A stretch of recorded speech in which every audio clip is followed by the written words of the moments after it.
30 minutes. Howdy. This is Nerd Stalker episode 1001, and I am Adolfo Ferranda at Nerd Stalker on Twitter with my partner here in crime. This is Greg Bory, aka Social Greg on Twitter for our Nerd Stalker Media Network. So anyway, hey, how's it going? Nice weekend out there in the San Francisco Bay Area, huh? Yeah, really nice out here. Yeah, really good. Interesting week in tech and the world and everything, right? Oh yeah, let's just get into this. So Microsoft abandons the phone. What's going on there, man? I mean, are you surprised? Yeah, right. So currently, and this was a really good article actually by Paul Thurrott, or an interesting article where the question was really to the Microsoft users and Windows Phone users. One of the main question was, should I stick with Windows Phone?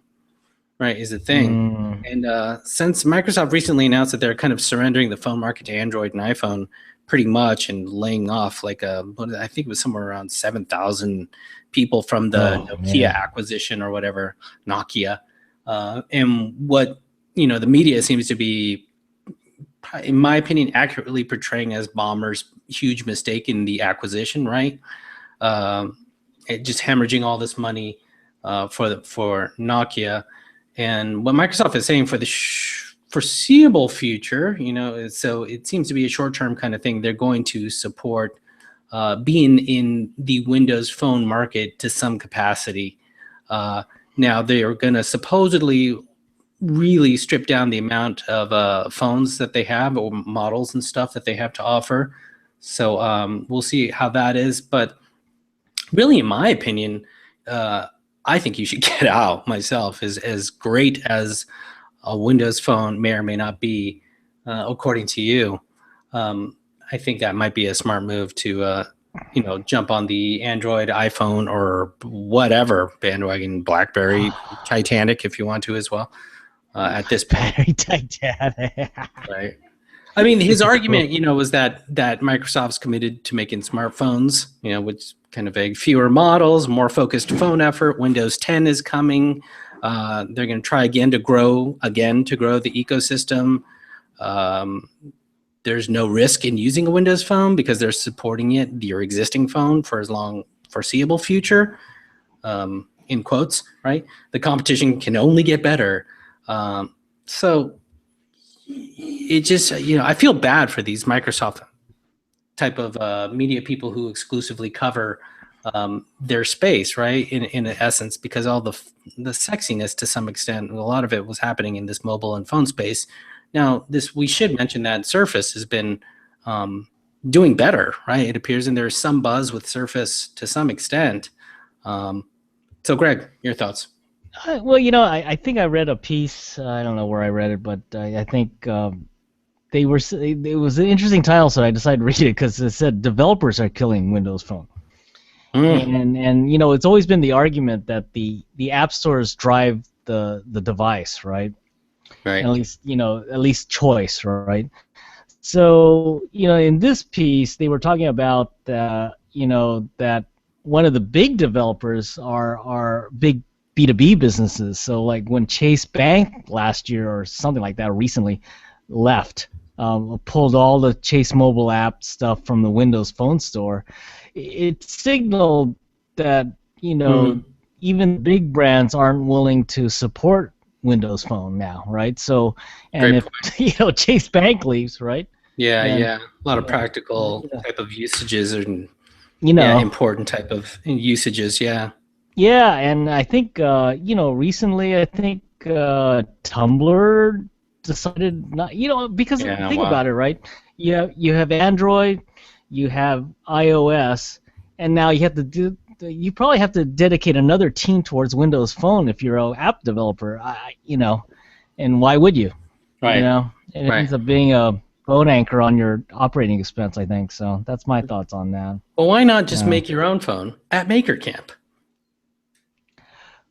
That's a great segue, isn't it?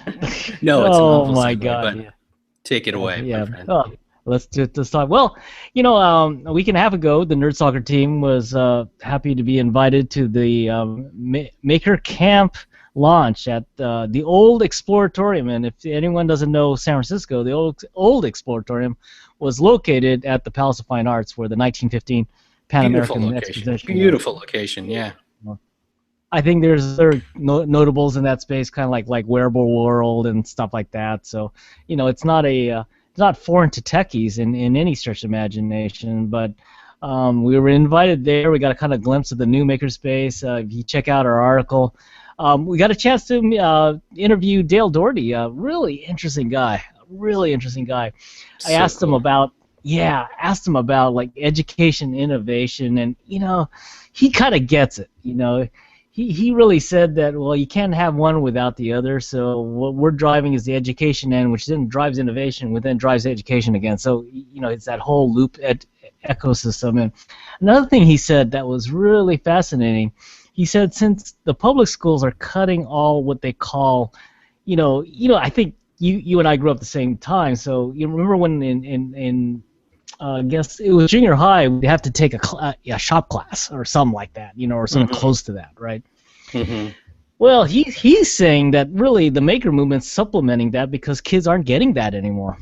Yeah. And that was another fascinating tidbit that I had on the interview. But anyway, Maker Camp, launched this week. You get I think 3 videos you unlock every day, and there's like local camps. If you don't want to do it by yourself, you could register and do it by yourself, or you could register and go to one of the camps. I think there's like 5,000 locations around the world. Epic. So yeah. So I think if you want to have something for your kids to do, this is pretty fun. They have a new format. It's all online and free. That's so cool. How can you bet summer school for free? That is so neat. So, yeah, those guys are so isn't awesome. Yeah, and I didn't realize at the end of May, right after the Maker Faire, they got some investment money. So I think. That's great. That's great news. Yeah. Good for them. Yeah. Such an amazing cause. So anyway, check out our article online. We have it. We have articles up, and you could get a couple of tidbits on the video of Dale Doherty. I think we're going to release one more video by next week sometime on some of his other thoughts about the whole maker movement too. So that's cool, man. I love supporting Maker Faire. It always is, man. It always is. So anyway, let's get into psychedelic stuff. What's this AI getting psychedelic stuff? I saw a lot of cool pictures, like these dudes were on acid. Is that what you're talking about? So you guys have probably seen sort of like the memes, I guess you could say, or actual images all over the internet of like all these crazy, like mashed up, really dreamy like images of say like a house cat mixed in with like a river and a rhino mashed together, all swirled, and all these crazy like images like that all over the internet now. So what this has to do with something called the Google's Deep Dream System, and it's like an AI type of thing. So the way that Google's Deep Dream System works is by feeding an image through artificial neurons and tapping in artificial intelligence to start to look for certain recognizable patterns using images stored in the computer's memory as a guide. So you start getting all this wild imagery. Let's see if I can share the thing here. So it's been a lot of fun to see this. It's just and it's really interesting to see what how crazy. Look at that, man. That's crazy. How I am. Let's see about like AI. Whoa. So here's the type of thing that they're feeding it in. So this one is, I believe, from Gizmodo, excuse me. Gizmodo, and you'll see how they're saying the internet freaked out on a bunch of trippy images generated by this snoozing computer is what they say here, right?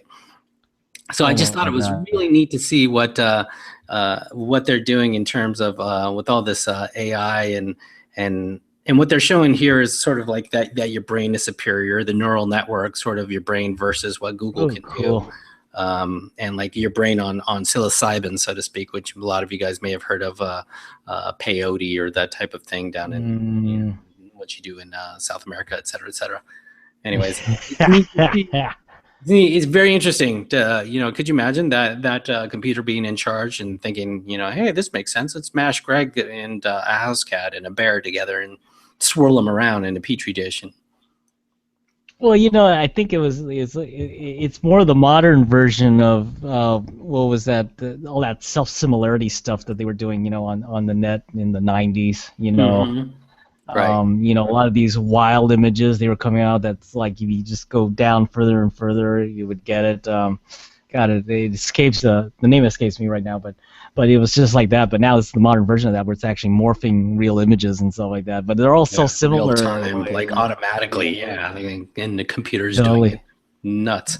totally. So, Yeah. my Oh man, man. there's a big hubbub on the internet. Speaking of internet memes now, with Reddit and its leadership, right? Wow. You know, I don't know if it's karma or something, but you know, Ellen Powell was that you know, the CEO, ex-CEO, embattled CEO, ex-embattled CEO, ex-embattled CEO that was trying to sue Kleiner Perkins for, you know, Oh, I right, the think it was sexual sexual harassment thing, harassment. right? Yeah, Oh, right, wow, I did not right. realize that was her. Okay. So you know, I mean, she's just had a kind of a bad year. You know, the way I could just look at it. So you know, she goes from Oh, poor losing that. CEO. Yeah. Well, she goes from losing that whole thing with Kleiner Perkins, and I think, Uh, you know, that cost her, you know, 50, 60 grand or something like that. That's what the reports say. They had to Interesting. pay the Kleiner Perkins, you know, pay Oh my Kleiner Perkins. God. Can you imagine that? Pay Yikes. Kleiner Perkins. They're lawyers. Yeah. Yeah, We love you, Kleiner Perkins. yeah, that's right. And Yeah, lawyers. that's right. Sorry. Yeah, that's right. You could sponsor us on the next episode, but with that money you got from Mellon. But I think that what's interesting is that, you know, then she moves into this Reddit CEO thing, and they get rid of their most beloved, you know, community manager.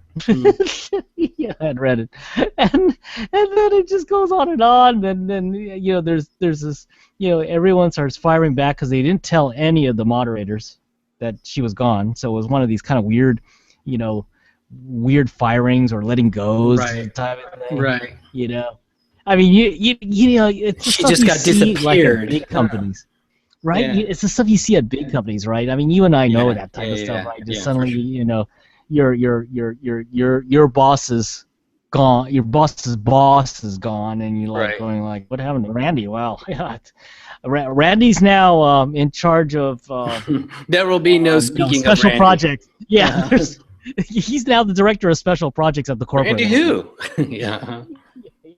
You know, and so, you know, I just like, this is a crazy thing. And then what happened is that everyone on Reddit started getting a hold of that and started signing a petition to get her out of there. And then, you know, Reddit started to look bad. You know, it's almost like they couldn't win in that situation, right? They got rid of a beloved person, everyone loved her, and suddenly, you know, what are you gonna say? Well, we made a mistake. You're gonna look stupid that way, or, you know, we handled it wrong. Well, damn right you handled it wrong. You know, so, you know, and you know, at the end of the day, she puts in her resignation, I think Thursday or Friday this week, Yeah. and you know, Wow. typical thing, turning the keys back over to one of the old original founders. Wow. Wow. Yeah, to say this thing. Yeah, but I mean, because it doesn't take much for like a community to leave a platform and just go to another thing. You know, before Reddit, there was Digs. You know, there was something before that and Digs. something before that. You know, Well, stumble upon, I guess, no, but slash. I think, Yeah, I mean, go yeah, on. you know, I mean, but I think, you know, you picked the wrong community. You know, Reddit is based on this kind of what I call organic, Mm-hmm. you know, curation, right? Mm-hmm. Where, you know, this is something you definitely want to, you know, you get. I feel, in my opinion, the people on Reddit are the most passionate community, from what I could tell, when it comes to certain things they want to answer, right? And you know, I just, you know, Well, I feel like the more open the community, the more passionate, as you say, and successful it will be, in my opinion.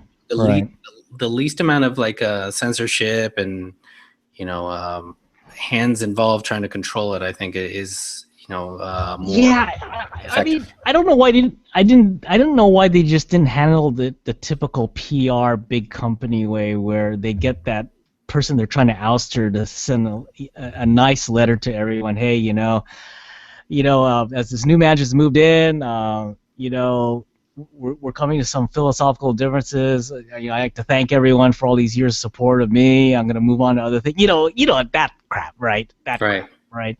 Right. But they didn't even go that way. That's what was amazing to me. It's like, it's like they figured, oh well, they wouldn't miss her. Crazy story. Yeah, crazy story. And what's really interesting is how much this story has really caught the fire in the imagination of the general public, really. Right. Because Right. this isn't like a termination of people in tech companies is happens quite a bit. So it's not like this is some sort of anomaly. Yeah, it's as fast as the startup leaving the space, right, and Just going really belly interesting. up, right? Yeah. I thought it was, but anyway, did you cancel that order on that Apple Watch? Yeah, it's funny. Every time, and I have to thank the whole internet, I should say, for this type of news reporting, that the Apple Watch seems to not be doing that great and questionable. Depends how you look at the numbers, I suppose. Some people are saying it's flopping, and others don't. Fast Company is saying that it's flopping, and Gadget is saying it's flopping. Said despite years of hype, it appears to be flopping. Right, is the first line of the thing, and that not good sales. Initially, there were great sales coming out, and now a new report from third-party analytics Slice Intelligence not only show that Apple Watch sales are down 90% since launch, a big deal since it applies that early adopters aren't regaling more cautious buyers with glowing word of mouth, right? But also that Fitbit is outselling Apple in the wearable space. Yeah, and wouldn't this be ironic that Apple Watch kills Pebble, but Fitbit lives on? Right.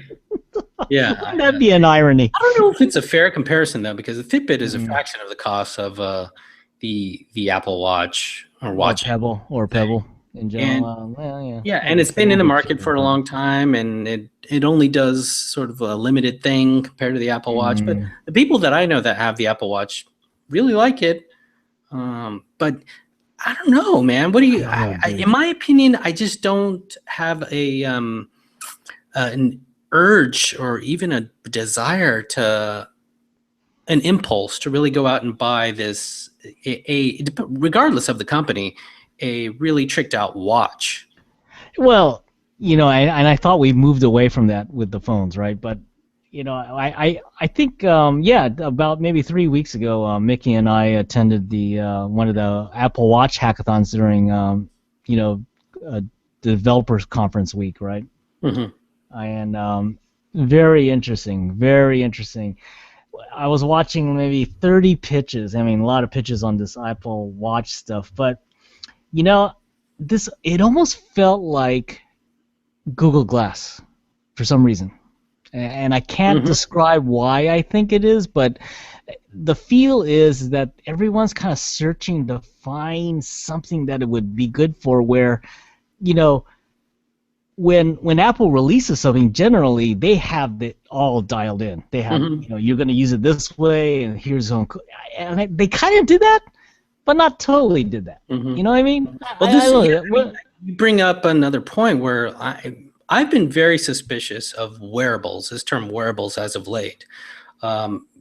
Specifically, like as you mentioned, what you mentioned with Google Glass, right? Where it's glasses, modified glasses, right? It's essentially what it is, trying to be a computer in your eye or whatever it is, but it's effectively glasses. Right. And then we have the smartwatch, right? Or the Apple Watch, if you want to call it like that. And it's a watch, right? So it's not so much anything new, really. It seems to be we're trying to shove technology into these pre-existing sort of paradigms, being like a accessory of some sort, right? Glasses and a watch. And I don't know how compelling a sell that is for the general public. What's next? A smart belt or a smart coat, or I don't know. Maybe there are really compelling things, or maybe it has to be even more nuanced and niche, similar to the Fitbit. You know how the Fitbit is very limited in what it does. Yeah. But yeah, the watch, I don't know. No, I think wearables. I was thinking about this the other day. Wearables 4.0. If you want to go out that far, has to be almost seamless in my mind, right? Is that 100%? That. But then is it wearables anymore? I don't know. I don't know. Yeah. I mean, I just want to put on my shirt. I mean, right. but or I just want to put on my hat, Yeah. right? So if there is a community college class out there, please someone enroll Greg in how to put on a shirt 101. Yeah, and a hat, please. Yeah. Please, and a hat. No, you got a hat down, my friend. I know I do, but I don't know about this kind of like extra accessory stuff, because I think I don't know. Like I said, with me, I've kind of gone beyond the watch as an accessory. I've kind of accepted that this is my new watch, and this is the way I'm going to tell time from now on. And I don't know who the freak Dick Tracy was. I mean, I seen the movies, but I'm wondering if that never captivated my imagination, Dick Tracy. Yeah, I wonder if this is like a stretch, for the Internet of Things. I'm much more a bigger believer in that. Having being an owner of a drop cam and a Nest thermostat, I can see how that makes a lot more sense for people. Even in your day to day, as opposed to smart glasses or a smart watch, so to speak. And especially as you mentioned, when you have a computer in your pocket, right? You got this, what we call a phone, but it's so much more, right? Yeah, and I think another thing I thought about is that, like, I think the sports people could use a lot of these wearable things because they want to increase their performance or whatever. But for the everyday person, I don't know. Good point. Very good point. I don't know. So. Alrighty, my man. It is what it is. It is what it is. So let's speaking of cops, even though we did not bring it up, they nabbed fugitives in Cabo San Lucas by tracking Spotify IP address. Yeah, what? this was cool. I caught anyway this. Now, man. Dude. Anyway. So there was this story. There was a 7-month search for 2 Colorado children, and it came to end a few days ago. Where authorities tracked the IP address of the alleged abductors' Spotify account to Cabo San Lucas, Mexico. Wow. Oh my God.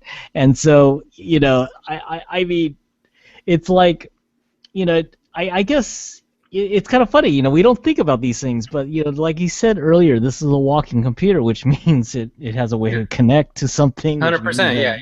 That's proven, right? Snowden, and we know that now. And it wasn't one of those earth-shattering things that were all over us on TMZ and all that stuff.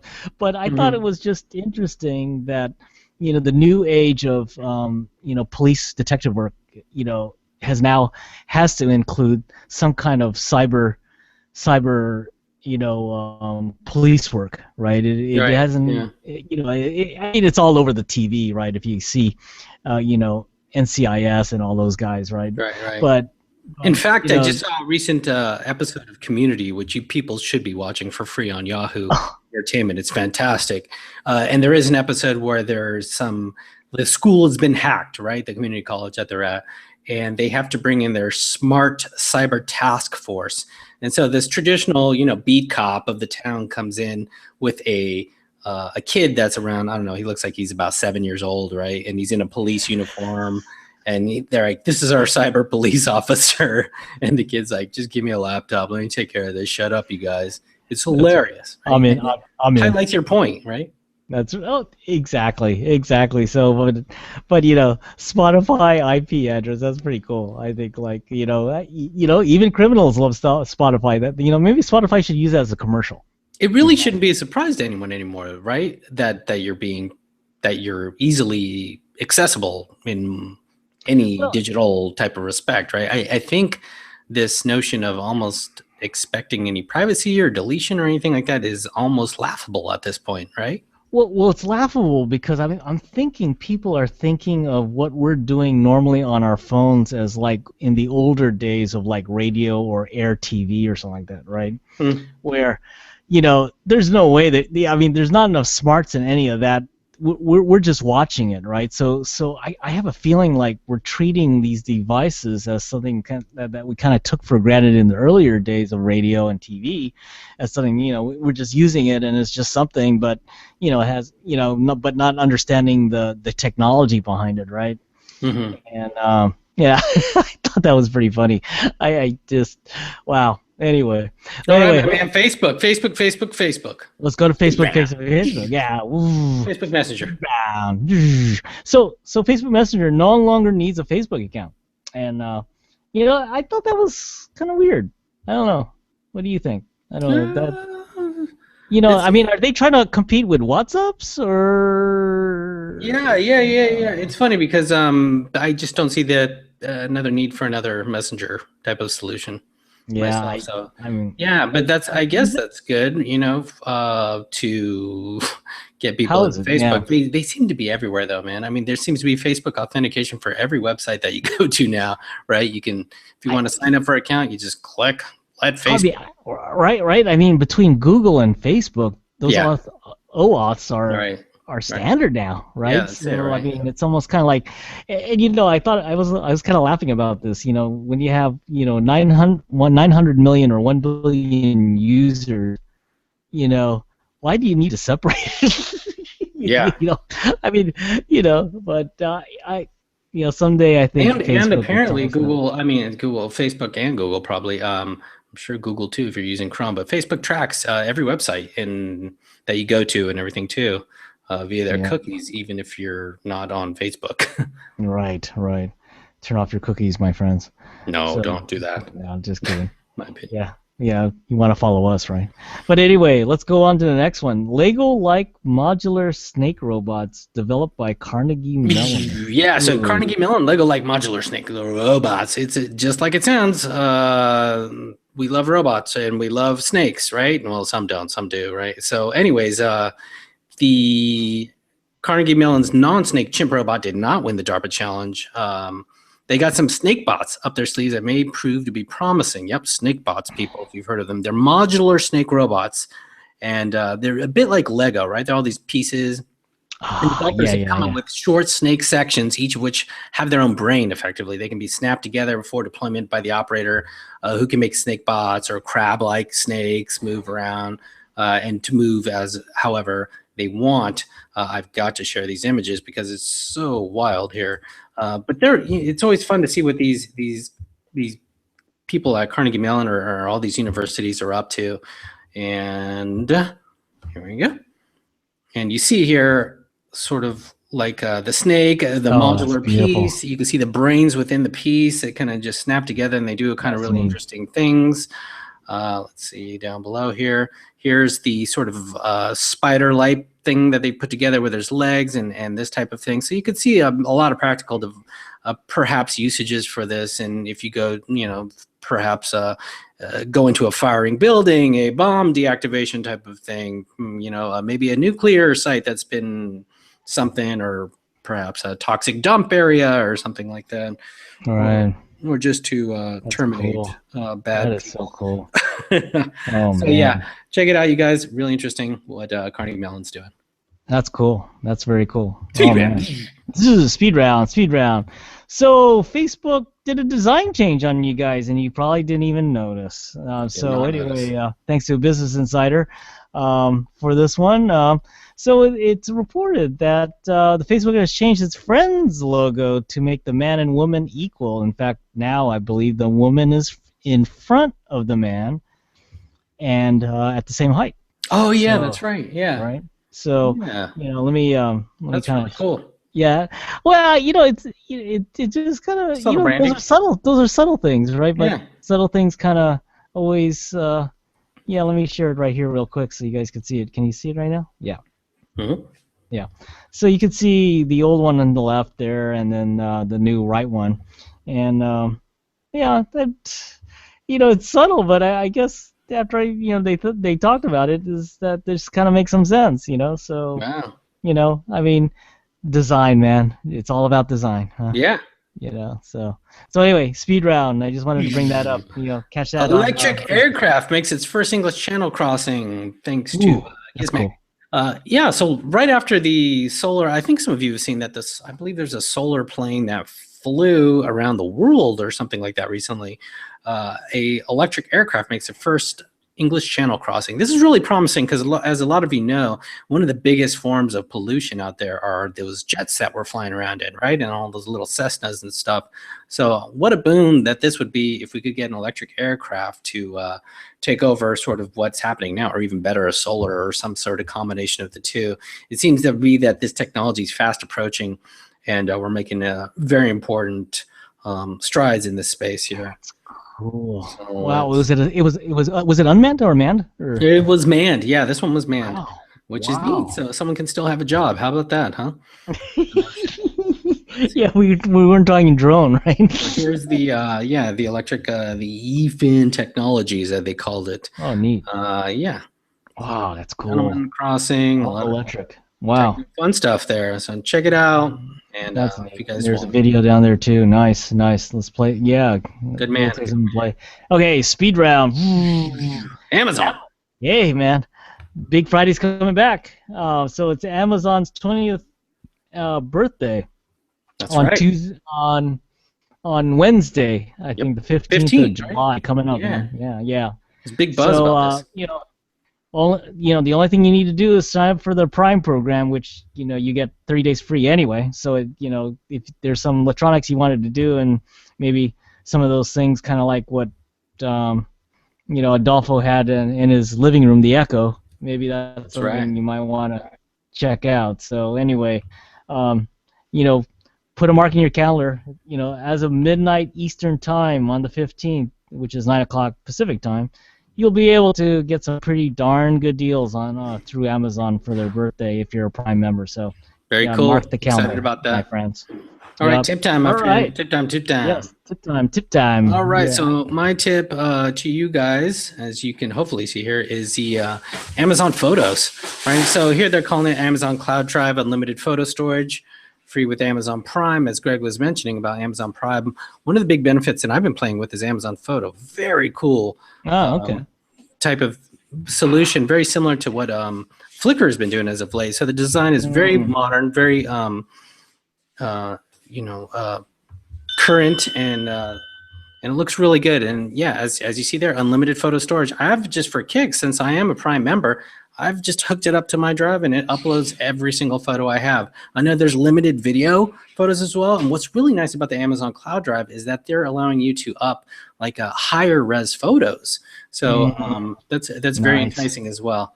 Wow. I am also I threw in there that Flickr is also a another tip of mine too, because they're doing effectively the same thing. I'm a pre-existing Flickr subscriber too, whatever. So I have unlimited that too.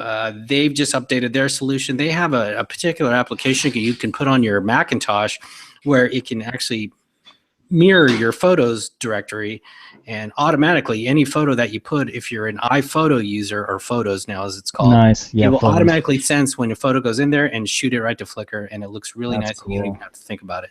That's cool. Well, I don't know. Just real quick, I don't know why Getty Images didn't do something like this. Where they could actually, you could actually turn on and off something through Getty Images or something like that. True, right? Wouldn't that be cool? But we could go back to Kodak too, right? What happened to them? But at least Polaroid. Getty around and making a lot of money. Polaroid. Let's bring them all out, man. Polaroid. But anyway. Tip time. Well, I didn't listen down correctly, but let me go share my screen here, because that's who I am and that's what I'm supposed to do. Very nice. Hope I do it correctly, which Social Greg never does very correctly. So while Greg is doing that, I just remind you guys that we got upcoming events here. One of them I want to mention is a Dreamforce, and it's going to be really good. We are a media partner with for that event again too. We go every year. It's huge. It's pretty epic. And the big story about those guys is that the Foo Fighters are playing it this year. It's going to be monstrous. Nice. So register now. It's September 15th through 18th in San Francisco. You can save $600 now until July 14th. That's 2 days from now. So go to salesforce.com/Dreamforce DF-15, or just look up Dreamforce and be there. And the Nerd Soccer crew is going to be out there. We got Mickey, Adolfo, myself. I'm not sure Tycho's going, but we'll see what's going on. So what are we looking at here, Greg? Tribe of Noise. Tribe of Noise, man. So if you're an indie musician and you're not signed to a label, you may want to consider this service. So Tribal Noise is a guy based out of Amsterdam. I just interviewed him this last couple weeks. You might want to check it out. They have some great licensee options, fairly low cost. The licenses go with it, so Very cool. you get money if you as a musician, you get money if they sell it. I mean, there's nothing but good stuff. In fact, talking about Getty Images, they're partnering with them, and they're going to pop out something really quick soon, in terms of kind of like this, equivalent to the photos, but it's music. So I would go ahead and check them out if you're an indie musician. I think it's nothing but good stuff. Like I said, they're based out of Amsterdam, and they've been around since 2008, which in dog years, I believe, you times 7, 56 years. Nice. Almost as long as we have. Little pups. Yeah, that's right. That's right. So anyway, Nice. check out Tribe of Noise out of Amsterdam. They were on. In fact, I met them when they were at SF Newtek, and that's how I got a hold of them for an interview. So, Great check job. them out, man. All right, so yeah, as we mentioned, Dreamforce, here's some stuff. There's Foo Fighters, especially, yes, Gary Clark Jr., and I'm sure many of you know who that is. I don't. And so check it out, you guys, September 15th to 18th in San Francisco. What else do we got going on, Greg? Well, Founder Space, and I'm a volunteer mentor at Founder Space, so I'm going to be totally transparent with you guys, full disclosure. But we got a nerdy discount for you for 25% off of any ticket to any one of those events in July for startups.